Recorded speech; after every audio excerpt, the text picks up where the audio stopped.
ஜல்லிக்கட்டு அப்படிங்கிறது நம்மளுடைய பாரம்பரியமான ஒரு விளையாட்டு. இந்த விளையாட்டு இடையில வந்து வீட்டு அமைப்பினரால் தடை செய்யப்பட்டுச்சு. அது கூட இப்போ உச்சநீதிமன்றத்தில் மேல்முறையீடும் போட்டிருக்காங்க.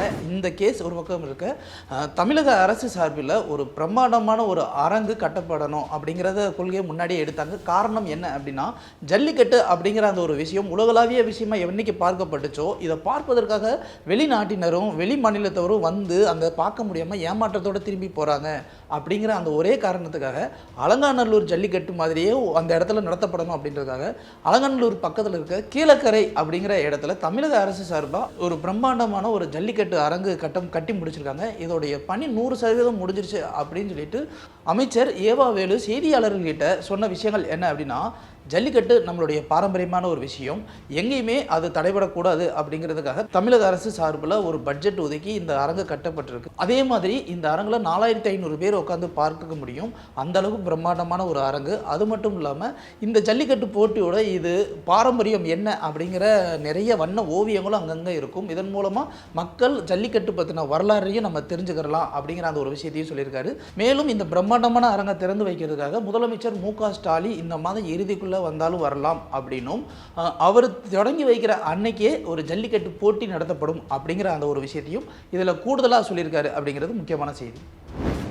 தொடர்ந்து நீடிக்கும் போக்குவரத்து ஊழியர்களின் ஸ்ட்ரைக், அரசின் செயல்பாடுகள் என்ன? போக்குவரத்து துறை மூலமாக வர வரவு செலவு அதோடைய வித்தியாசத்தை பட்ஜெட்டில் ஒதுக்கணும் அப்படிங்கிற விஷயமும், ஓய்வூதியர்களுக்கு அகவிலைப்படி தரணும் அப்படிங்கிற அந்த ஒரு விஷயத்தையும் சேர்த்து 6 அம்ச கோரிக்கையில் உள்ளிட்டு போக்குவரத்து ஊழியர்கள் சங்கம் நேற்றிருந்து ஸ்ட்ரைக்கில் ஈடுபட்டுக்கிட்டு இருக்காங்க. இது சம்மந்தமாக போக்குவரத்து துறை அமைச்சர் சிவசங்கர் தன்னுடைய எக்ஸ் வலைதள பக்கத்தில் ஒரு ட்வீட் போட்டிருக்காரு. அது என்ன அப்படின்னா, 96 மாதமாக போக்குவரத்து ஊழியர்களுக்கு அகவிலைப்படி உயர்வு கொடுக்காம இருக்கக்கூடாது அப்படின்னு எடப்பாடி போட்டிருக்காரு. இந்த 96 மாதம் அப்படிங்கிறதுல 65 மாதம் ஆட்சி செஞ்சது அதிமுக ஆட்சி. அப்போ அகவிலைப்படி கொடுக்காம இருக்கிறது அதிமுக ஆட்சி தானே அப்படின்னு ஒரு ட்வீட் போட்டிருக்காரு.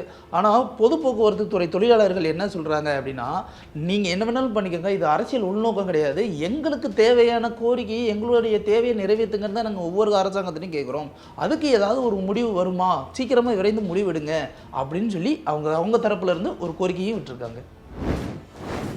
மக்கள் மருந்தகங்களால் ஏழைகளுக்கு கிட்டத்தட்ட ரூபாய் 26,000 கோடி சேமிப்பு அப்படின்னு அமித்ஷா அவர்கள் சொல்லியிருக்காரு. கூட்டுறவுத்துறை தொடர்பான மாநாடு டெல்லியில் நேற்று நடந்துச்சுங்க. அந்த மாநாட்டில் மத்திய உள்துறை அமைச்சர் அமித்ஷா வந்து பேசும்போது, மக்கள் மருந்துகள் நாடு முழுவதும் கிட்டத்தட்ட 10,500 பிரான்ச்சஸ் ஓப்பன் பண்ணியிருக்கு அப்படிங்கிறதும், 1965 விதமான மருந்துகள் கிடைக்குது அப்படின்னும், கிட்டத்தட்ட 295 விதமான சர்ஜிக்கல் டிவைசஸ் கிடைக்குது அப்படிங்கிற ஒரு விஷயத்தையும் சொல்லியிருக்காரு. இது மட்டும் இல்லாமல் வெளிச்சந்தையில் கம்பேர் பண்ணி பார்க்கும்போது மக்கள் மருந்தகத்தில் விற்கிற மருந்துக்கு நாம் 50%லேருந்து 90% தள்ளுபடி கொடுக்கறதுனால கடந்த 9 ஆண்டுல மட்டும் மக்கள் மருந்தகத்தால் மக்களுக்கு கிட்டத்தட்ட 26,000 கோடி ரூபாய் சேமிப்பு கிடைச்சிருக்கு அப்படிங்கிற ஒரு விஷயத்தை சொல்லியிருக்காரு. ஆனால் அதே இடங்களில் மக்கள் மருந்தகத்தில் விற்கப்படுகிற மருந்துகள் எல்லாமே தரமானவை தானா, அது ரிவர்ஸ் இன்ஜினியரிங்கில் ப்ராசஸ் பண்ணி கரெக்டான ப்ராடக்டாக தான் கிடைக்குதா, அதோடைய தர அளவீடு என்ன அப்படிங்கிறது இன்னமும் ஒரு கேள்விக்குறியாக தான் நிறைய பேரால் பார்க்கப்படுகிறது. லட்சத்தீவு பற்றி டெல்லி போலீஸார் போட்ட சமூக வலைதள பதிவு வைரல். சமீபத்தில் பிரதமர் மோடி திருச்சிக்கு வந்துட்டு லட்சத்தீவுக்கு போனார். அங்கே அவர் அந்த கடற்கரையில் அவர் வந்து உள்நீச்சல் போகிறதுக்கு உண்டான அந்த ஃபோட்டோஸ்லாம் ரொம்ப வைரல் ஆச்சு.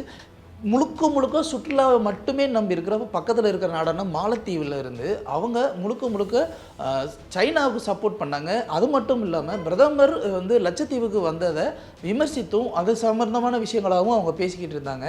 இதை அடிப்படையாக வைத்து பல்வேறு சமூக தலைவர்களும் சரி, சில நடிகர்களும் கூட தன்னுடைய வலைதள பக்கங்களில் இனிமேல் நாங்கள் மாலத்தீவுக்கு போக மாட்டோம், எங்களுடைய சுற்றுலா பயணம் இனிமேல் லட்சத்தீவுக்கு தான் இருக்கும் அப்படின்னு போட்டதுனால கிட்டத்தட்ட 15,000க்கும் அதிகமான புக்கிங்ஸ் ஒரே நல்ல காலியாச்சு. அதுக்கப்புறம் வந்து மாலத்தீவில் எல்லாமே வந்து ஸ்டாப் ஆகிடுச்சு. இது எல்லாம் ஒரு பக்கம் போயிட்டு இருக்கு. டெல்லி போலீஸார் ஒரு முக்கிய முன்னெடுப்பை என்ன பண்ணியிருக்காங்க அப்படின்னா, நம்ம லட்சத்தீவு ரொம்ப அழகான ஒரு தீவு, நீங்கள் வந்து பைக்கு வந்து ரொம்ப ஸ்ட்ரெஸ்ஸாக பைக் ஓட்டாதீங்க, தூக்கம் இல்லாமல் எந்த வேலையும் செய்யாதீங்க, நல்லா தூங்குங்க, ரெஸ்ட் எடுங்க, சுற்றுலாவுக்கு போயிட்டு வாங்க, லட்சத்தீவில் அந்த ஃபெசிலிட்டிஸ்லாம் இருக்குது அப்படின்னு ஒரு எக்ஸ் வலைதளத்தில் டெல்லி போலீஸார் போட்டிருக்கிறது இப்போ எல்லா இடங்கள்லையும் வைரலாக தான் போய்கிட்டு இருக்கு. ஏன்னா லட்சத்தீவு அப்படிங்கிற அந்த ஒரு விஷயம் நம்ம இந்தியன் சார்ந்த ஒரு விஷயம் அப்படிங்கிறதான் இதில் ஒரு குறிப்பிடத்தக்க விஷயம். துடிப்பான குஜராத் சர்வதேச கண்காட்சி இன்று தொடங்கி வைத்தார் மோடி. துடிப்பான குஜராத் அப்படிங்கிற பேரில் குஜராத் மாநில அரசு 2 ஆண்டுகளுக்கு ஒரு முறை நடத்தப்படும் உச்சி மாநாடு இன்னைக்கு அது தொடங்கியிருக்கு. 10வது உச்சி மாநாடு இது தொடங்கியிருக்கு. இது மட்டும் இல்லாமல் சர்வதேச வர்த்தக கண்காட்சியும் இங்கே இடம்பெற்றிருக்கு. பிரதமர் மோடி இன்னைக்கு இதை தொடங்கி வச்சார். இந்த வர்த்தக கண்காட்சியில் கிட்டத்தட்ட 100 நாடுகள் பங்கேற்கிறாங்க. ஏற்கனவே 33 நாடுகள் நம்ம கூட டைஅப்பில் இதை பேசிக்கிட்டு இருக்காங்க அப்படிங்கிறது ஒரு கூடுதல் செய்தி. தொடர்ந்து புறக்கணிக்கப்படும் சர்க்கரை அட்டைதாரர்கள். பொங்கல் பரிசு தொகுப்பா 1 கிலோ பச்சரிசி, 1 கிலோ சர்க்கரை, ஒரு முழு கரும்பு, அதோட 1000 ரூபாய் ரொக்கப்படும் கொடுக்கப்படும் அப்படின்னு அதுக்குண்டான டோக்கன் விநியோகம் இன்று முதல் ஆரம்பிக்கப்படும் அப்படின்னு முன்னாடியே சொல்லியிருந்தாங்க. அதன் அடிப்படையில் முதலமைச்சர் மு.க. ஸ்டாலின் சென்னை ஆழ்வார்பேட்டையில் அதை தொடங்கியே வச்சுட்டாரு. இது ஒரு பக்கம் இருக்க, எப்போவுமே அரிசி அட்டைதாரர்களுக்கு மட்டும்தான் இந்த 1000 ரூபாய் பணம் போகுமா, ஏன் சர்க்கரை அட்டைதாரர்களுக்கு போகாதா அப்படிங்கிற ஒரு கேள்விக்குறி இன்னும் ஓடிக்கிட்டே தான் இருக்குது. எங்களுக்கு வந்து மிக்ஜாம் புயலையும் அதே மாதிரி தான் சர்க்கரை அட்டை வச்சிருக்கோம் அப்படிங்கிறதுனால 6000 ரூபாய் நிவாரண நிதி மறுக்கப்பட்டுச்சு. இப்போது பொங்கல் பரிசு தொகுப்பாக கொடுக்குற இந்த 1000 ரூபாய் இதனால் மறுக்கப்படுகிறது. ஒவ்வொரு வாட்டியும் சர்க்கரை அட்டைதாரர்கள் எங்களுக்கு ஏன் மறுக்கப்படுது, நாங்கள் எல்லாருமே ஒரே ரேஷன் கடையில் வாங்க வேண்டிய பொருளை மாதம் மாதம் வாங்கிக்கிட்டு தானே இருக்கோம், அப்போ எங்களுக்கும் அதே சலுகை கொடுக்கணும்ல அப்படிங்கிற அந்த ஒரு விஷயமும் போய்கிட்டு இருக்கு. இதுக்கு அரசு எடுக்கும் நடவடிக்கை என்ன அப்படிங்கிறத பொறுத்திருந்து தான் பார்க்கணும். சமீபத்தில் நடந்து முடிந்த உலக முதலீட்டாளர்கள் மாநாடு மூலமாக உலகமே தமிழ்நாட்டை திருப்பி பார்த்துச்சு அப்படின்னு சொல்லலாம். இதன் மூலமாக 20 லட்சம் பேருக்கு வேலைவாய்ப்பு கிடைக்கும் அப்படின்னும் இதில் கூறப்பட்டுச்சு. இதில் இந்த நிலம் கையகப்படுத்துறது, அதே மாதிரி கம்பெனிகள் ஆரம்பிக்கிறது எல்லாமே பார்த்திங்கன்னா வட மாவட்டங்கள், அதுலேயும் குறிப்பாக காஞ்சிபுரம், சென்னை, திருவள்ளூர், செங்கல்பட்டு இந்த ஏரியாவில் இருக்கிற மாவட்டங்களில் தான் இந்த நிலங்கள் கையகப்படுத்துறது அந்த மாதிரியான விஷயங்கள் தான் நடந்திருக்கு. தென் மாவட்டங்கள் பக்கம் எந்த ஒரு நிலமும் கையகப்படுத்தவில்லை, அது சம்மந்தமான அறிவிப்பும் வெளியே வரல.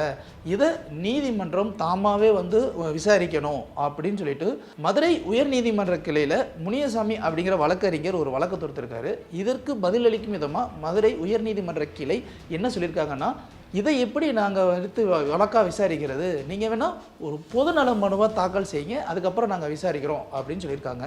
எது எப்படியோ ஏன் தென் மாவட்டங்கள் இன்னும் புறக்கணிக்கப்பட்டுக்கிட்டே வருது அப்படிங்கிறது அடிப்படையில் அவங்களுக்கு கல்வி அறிவு அப்படிங்கிற ஒரு காரணமா, இல்லை முதலீடு அப்படிங்கிறது அந்த இடத்துல அந்த அளவுக்கு வளங்கள் இல்லாத காரணமா அப்படிங்கிறது இன்னமும் ஒரு கேள்விக்குறியான விஷயமாகவே இருக்குது. தேமுதிக தலைவர் விஜயகாந்த் அவர்களுக்கு அஞ்சலி செலுத்தும் விதமாக வெளிநாட்டிலிருந்து வந்திறங்கிய விஷால் அவர்கள் 500 பேருக்கு உணவு அளித்தார். அந்த மண்டபத்திலேயும் கூடவே ஆரியாவும் இருந்திருந்தாங்க. அது முடித்ததுக்கப்புறம் பத்திரிகையாளர் சந்திப்பில் விஷால் அவர்கள் நடிகர் சங்க கட்டடம் முடிஞ்சதுக்கப்புறம் அந்த கட்டடத்துக்கு விஜயகாந்தின் பெயர் தான் வைக்கப்படும் அப்படின்னு உறுதியளிச்சிருக்காரு. இதை விட கூடுதலாக என்னென்னா, நடிகர் சங்க கட்டடம் முடிஞ்சதுக்கு அப்புறம் தான் என்னுடைய கல்யாணமே அப்படின்னு விஷால் ஏற்கனவே சொல்லியிருக்கார் அப்படிங்கிறது குறிப்பிடத்தக்கது. 32 ஆண்டு மௌன விரதத்தை கலைக்கிறார் மூதாட்டி. ஜார்க்கண்ட் மாநிலம் தன்பாத்தில் வசிக்கிறவங்க தான் சரஸ்வதி தேவி. இவங்களுக்கு வயசு 86. இவங்களுடைய கணவர் 1986 இறந்துட்டாங்க. அதுக்கப்புறம் வந்து 1992 பாபர் மசூதியோட இடிப்பு நடந்துச்சு. அந்த டைமில் பாபர் மசூதி இடிப்பில் அயோத்தியில் ராமர் கோவில் கட்டுற வரைக்கும் நான் மௌன விரதமாக இருக்க போகிறேன் அப்படின்னு சொல்லி அன்னைக்கு அவங்க மௌன விரதத்தை கிட்டத்தட்ட 23 மணி நேரம் ஒரு நாளைக்கு மௌன விரதம் இருக்க ஆரம்பிச்சிருக்காங்க. இதுக்கப்புறம் 2020 பிரதமர் மோடி அவர்கள் அயோத்தியில் கோவில் கட்டுறதுக்காக அடிக்கல் நாட்டும் போது அந்த மௌன விரதத்தை 24 மணி நேரமாக இன்க்ரீஸ் பண்ணியிருக்காங்க. இப்போது ஜனவரி 22 அயோத்தி கோவிலுக்கு கும்பாபிஷேகம் நடக்க போகிறதுனால அவங்களுடைய மௌன விரதத்தை கலைச்சிருக்காங்க. அங்கே கோவில் நிர்வாகிகள் அவங்களுக்கு ஏற்கனவே அழைப்பிதழும் கொடுத்துட்டாங்க. இந்த 32 வருஷம் இவங்க மௌனமாக இருக்கிறதுனால தன்பாரத்தை சேர்ந்த மக்கள் எல்லாருமே இவருக்கு ஒரு பேர் வச்சுருந்தாங்க. அந்த பேர் வந்து என்னென்னா மௌனி மாதா, அதாவது மௌன விரத தாய் அப்படிங்கிற அந்த ஒரு பேரில் தான் இவர் எல்லாருமே அழைச்சிருக்காங்க. ஏன்னா இவங்க எப்போவுமே அமைதியாக இருக்கிற ஒரே காரணத்தினால.